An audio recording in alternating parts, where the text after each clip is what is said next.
Ayan na.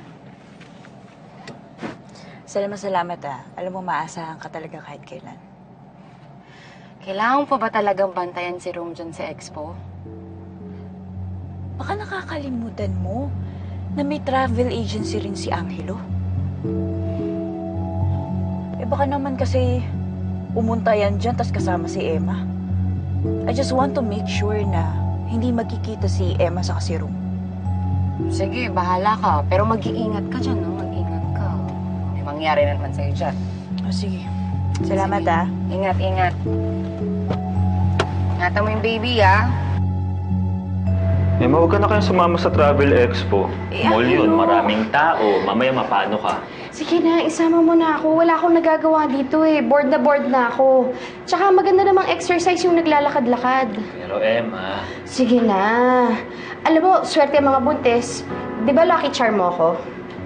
Oo naman, lucky charm kita kahit hindi ka pa buntis. Alam mo, Emma, kung hindi ko lang iniisip yung lagay mo, lagi kitang isasama. Alam mo namang ayoko nawawala ka sa tabi ko, di ba? So, ibig bang sabihin nun, isasama mo na ako? Sige. Sige, kukunin ko lang yung bag ko. Dream vacation po. Bigay mo na sa akin number mo. Hello, Georgia. Yan. Hindi ka pwedeng magpunta rito. Okay, delikado para sa'yo dito sa Expo. Ano ka ba naman? Nandito na ako sa mall. Ano? Andito ka na? Alam mo, Georgia, hindi rin matigas ang ulo mo, no? Sinabi ko na sa'yo.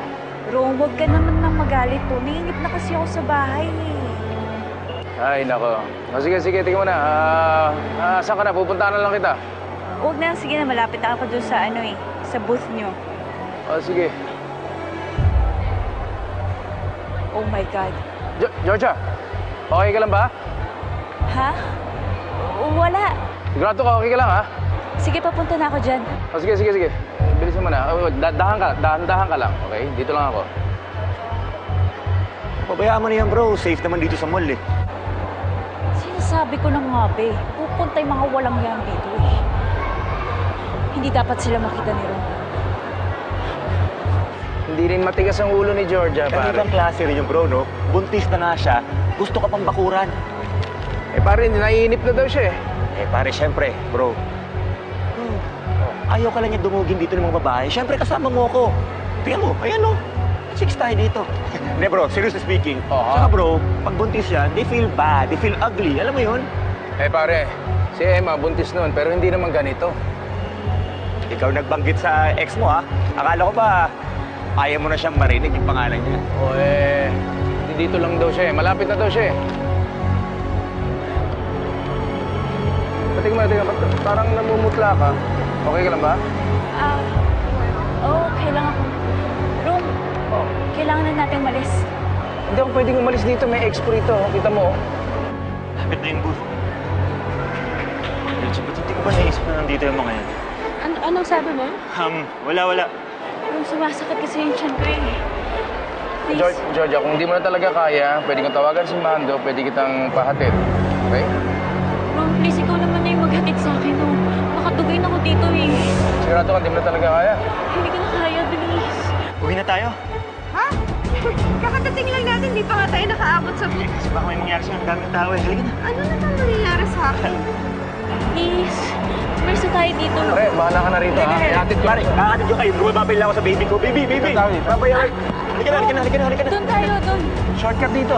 Halika na. Maraming tao doon. Doon na lang tayo dumaan. Halika na. Sandahan. Pero, alala lang, ha? Oo, pare. Bakit ka ba nag-aayang umuwi agad? Hindi pa nga tapos yung expo. Eh, papunta na naman doon si na Flor, pati mga tauhan natin. Sila nang bahala doon. Parang may problema ka. Okay ka lang ba? Para kang natitense eh. Hindi, okay lang ako. Ayoko lang talaga may mangyari sa'yong masama dito. Ano, diretso na tayo sa ospital, ha? Ha? Hindi, okay na ako. Gusto ko na sa bahay magpahinga. Hindi. Delikado, kailangan daling kagad sa ospital. Hindi ko alam kung anong mangyari sa inyong dalawa ng baby. Hindi ba ka sumipa lang ng malakas? Okay naman na ako, eh. Ihatid mo na lang ako sa bahay. Georgia, teka muna. Dadaling kita sa ospital, tapos babalik na lang ako dito sa expo, okay? Tapos susunduin kita ulit.